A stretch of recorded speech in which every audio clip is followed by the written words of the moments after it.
يا رحمة للعالمين يا محمد. ناظرین السلام علیکم ورحمۃ اللہ وبرکاتہ. سیرت پروجیکٹ سیزن 3 ایپیسوڈ 12 مدینہ کا جغرافیہ، رہن سہن اور طرز معاشرت.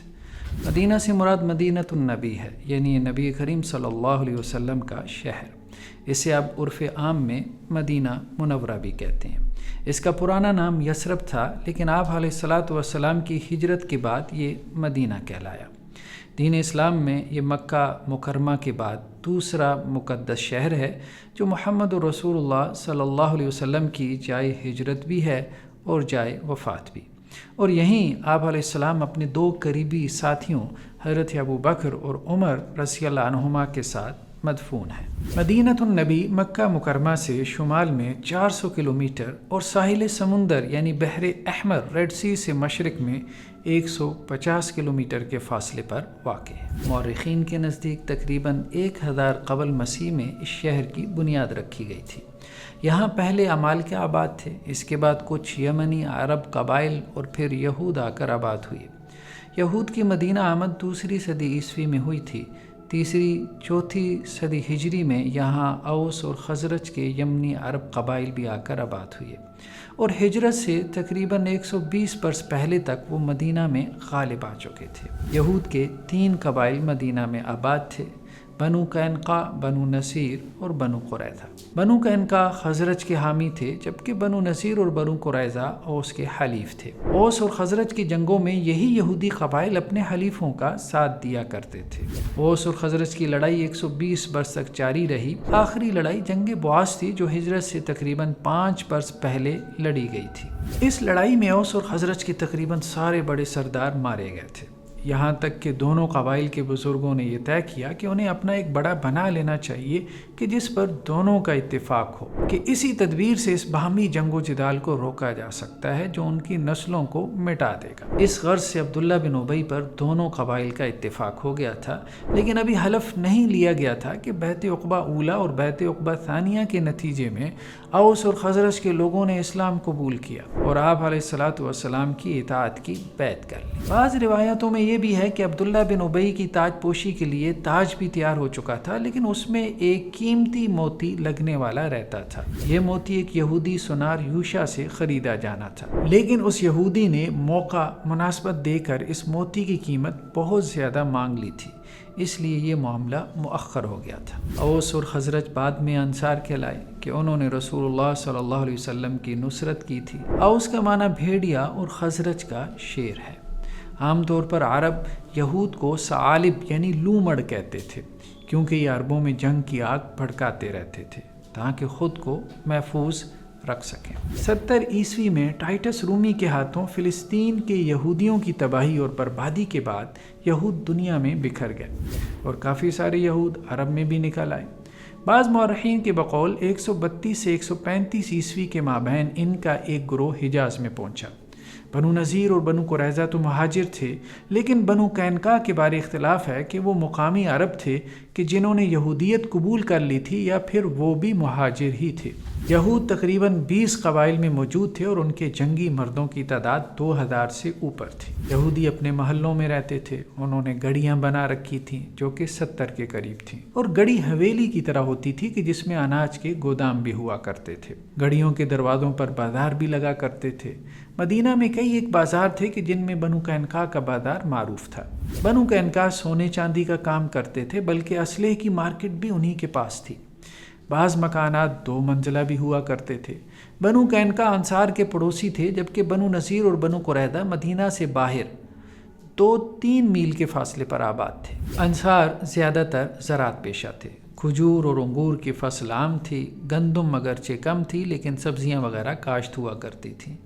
پانی بھی تھا، بلکہ میٹھے پانی کے کنویں بھی مدینہ میں کافی تھے، کہ جن میں سے بیروحہ، بضاعہ، عریس، روما اور غرض کے کنویں معروف تھے. بیروحہ مسجد نبوی کے سامنے کھجوروں کا ایک باغ تھا اور آپ علیہ الصلاۃ والسلام اس میں تشریف لے جایا کرتے تھے. یہ باغ حضرت ابو طلحہ انصاری رضی اللہ عنہ کی ملکیت تھا. اس کے کنویں کا پانی بہت ہی شیریں تھا. صحیح بخاری کی روایت میں ہے کہ جب آیت مبارکہ نازل ہوئی کہ تم اس وقت تک نیکی کو نہیں پہنچ سکتے جب تک کہ اپنی محبوب ترین چیز صدقہ نہ کرو، تو ابو طلحہ انصاری رضی اللہ عنہ تشریف لائے اور کہا کہ میں اپنا یہ باغ اللہ کے راستے میں صدقہ کرنا چاہتا ہوں کیونکہ مجھے یہ بہت زیادہ محبوب ہے۔ اے نبی کریم صلی اللہ علیہ وسلم، آپ جہاں چاہیں اس کو لگا دیں۔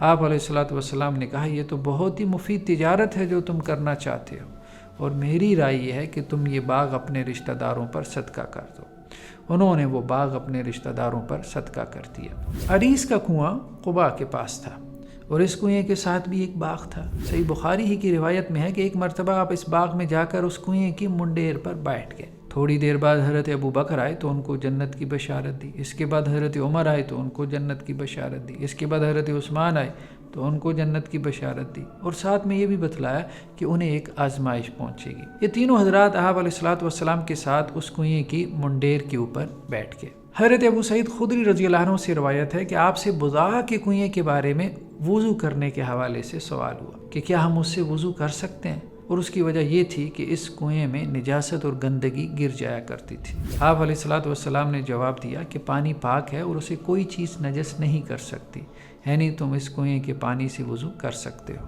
روما کا کنواں ایک یہودی کی ملکیت تھا اور اس کا پانی بھی میٹھا تھا۔ مسلمان اس یہودی سے پانی خرید کر استعمال کیا کرتے تھے۔ اس کنویں کو حضرت عثمان رضی اللہ عنہ نے خرید کر مسلمانوں پر وقف کر دیا تھا، اسی نسبت سے یہ بیر عثمان بھی کہلاتا تھا۔ غرض کا کنواں بھی قباء کے علاقے میں تھا۔ دلائل النبوہ کی روایت میں ہے کہ اس میں آپ علیہ الصلوۃ والسلام نے اپنا لعاب ڈالا تھا کہ جس کے بعد یہ کبھی خشک نہیں ہوا۔ لعاب ڈالنے کی وجہ شاید یہ ہو کہ اس کا پانی خشک ہو رہا ہوگا۔ مدینے کی کرنسی درہم اور دینار تھی۔ دینار سونے کا سکہ تھا جو روم میں تیار ہوتا تھا کہ جس پہ بادشاہ روم کی تصویر ہوا کرتی تھی۔ درہم ایرانی سکہ تھا، اگرچہ رومیوں نے بھی نکال لیا تھا، لیکن دونوں کا وزن بہت فرق تھا، لہٰذا اہل مکہ وزن پر معاملہ کرتے تھے نہ کہ تعداد پر۔ مدینہ میں یہود کے مدارس تھے جبکہ ان کی عبادت گاہیں مدارس کے علاوہ تھیں۔ البتہ اخلاقی حالت یہود کی بہت کمزور تھی۔ جادو ٹونا میں ماہر تھے، کھانے میں زہر ملا دینا، ذومانی گفتگو کرنا اور پیچھے سے وار کرنا یا سازشیں کرنا ان کی اخلاقی پستیوں میں سے تھا، یعنی سامنے آ کر مقابلہ نہیں کیا کرتے تھے، دھوکے سے کام لیتے تھے، نفاق عام تھا، لین دین کے کھرے نہیں تھے، سودی لین دین عام کیا کرتے تھے۔ یہ عام طور پر یہود کی حالت تھی، اگرچہ چند ایک ان میں سے بہتر بھی تھے کہ جن کی قرآن مجید نے تعریف کی ہے کہ اگر آپ انہیں ڈھیر سونے پر بھی امین بنا دیں تو وہ آپ کو واپس کر دیں گے۔ یہودی تبلیغ نہیں کیا کرتے تھے، لیکن اس کے باوجود عرب یہودی مذہب قبول کر لیا کرتے تھے۔ انہوں نے عربوں سے رشتہ داریاں قائم کی ہوئی تھیں، جیسا کہ کعب بن اشرف ماں کی طرف سے یہودی ہے جبکہ باپ کی طرف سے عرب تھا۔ سازشی عناصر تھے اور سازش ان کی گھٹی میں پڑی ہوئی تھی۔ اس کی وجہ شاید یہ ہے کہ کمزور شخصیت اکثر سازشی ہوتی ہے۔ یہ مدینہ میں کمزور تھے کہ غیر ملکی یعنی فارنرز تھے، اگرچہ اوس اور خزرج بھی یہاں کے مقامی نہیں تھے لیکن تھے عرب۔ یہود نے آپ علیہ الصلوۃ والسلام کو قتل کرنے کی کئی مرتبہ کوششیں کی، آپ پر جادو بھی کروایا گیا۔ روایتوں میں ہے کہ بنو زریق کے ایک شخص لبید بن عاصم نے آپ علیہ الصلوۃ والسلام پہ جادو کیا، اگرچہ اس سے کوئی خاص فرق نہیں پڑا، دینی معاملات پر تو بالکل بھی نہیں، البتہ دنیاوی معاملات میں ایک آزمائش اس قدر آ گئی تھی کہ آپ کو خیال ہوتا کہ فلاں کام کر لیا ہے لیکن آپ نے وہ نہ کیا ہوتا۔ یہ جادو زروان کے کنویں میں ڈالا گیا تھا اور آپ علیہ الصلوۃ والسلام کے سر کے بالوں پر کیا گیا تھا۔ خیبر کے موقع پہ زہریلا گوشت کھلا کے آپ علیہ الصلوۃ والسلام کو قتل کرنے کی کوشش کی گئی۔ جس یہودی خاتون نے کھانے میں زہر ملایا تھا وہ مرہب کی بہن تھی، اس نے بکری کی دستی کا گوشت آپ کو ہدیہ کیا۔ آپ کے ساتھ ایک اور صحابی بشر بن البراء بھی تھے، انہوں نے لقمہ نگل لیا لیکن آپ نے پھینک دیا کیونکہ آپ کو بذریعہ وحی اطلاع دے دی گئی تھی۔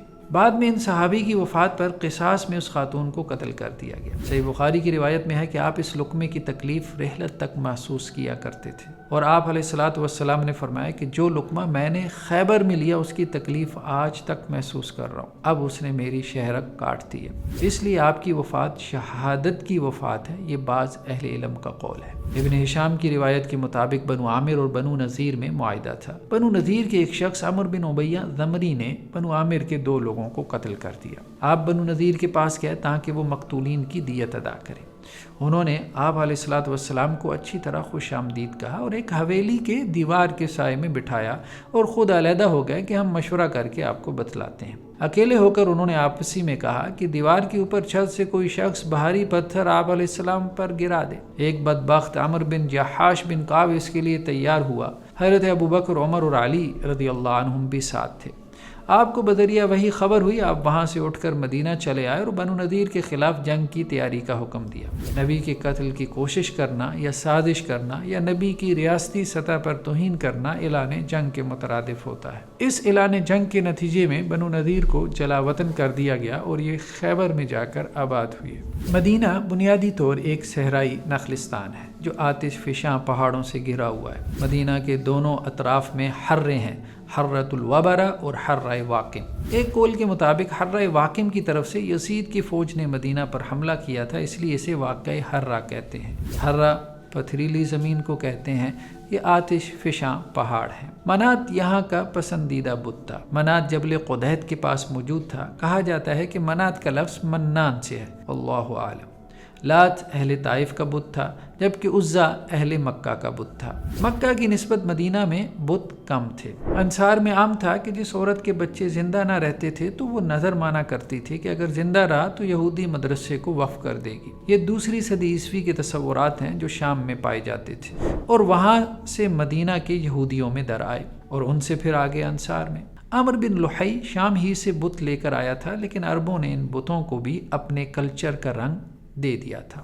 یہ بھی کہا گیا ہے کہ عمرو بن لحی عزا اور منات کی دیویاں شام سے لایا تھا اور ان کو ملا کر اس نے ہبل کا بت بنایا تھا۔ ہبل بال کی بگڑی ہوئی شکل ہے اور بال اہل شام کا بت تھا کہ جس کا معنی قوت اور طاقت ہے، یعنی قوت اور طاقت کے خدا کو بال کہتے تھے۔ اس بت کی صورت ایک انسان کی سی تھی کہ جس کا دایاں ہاتھ ٹوٹا ہوا تھا۔ قریش نے اس کی جگہ سونے کا ہاتھ لگا دیا تھا۔ ہبل کے بت کو حضرت علی رضی اللہ عنہ نے فتح مکہ کے موقع پہ توڑا تھا۔ جاری ہے۔ جزاکم اللہ خیرہ۔ السلام علیکم ورحمۃ اللہ وبرکاتہ۔ یا رحمة للعالمین یا محمد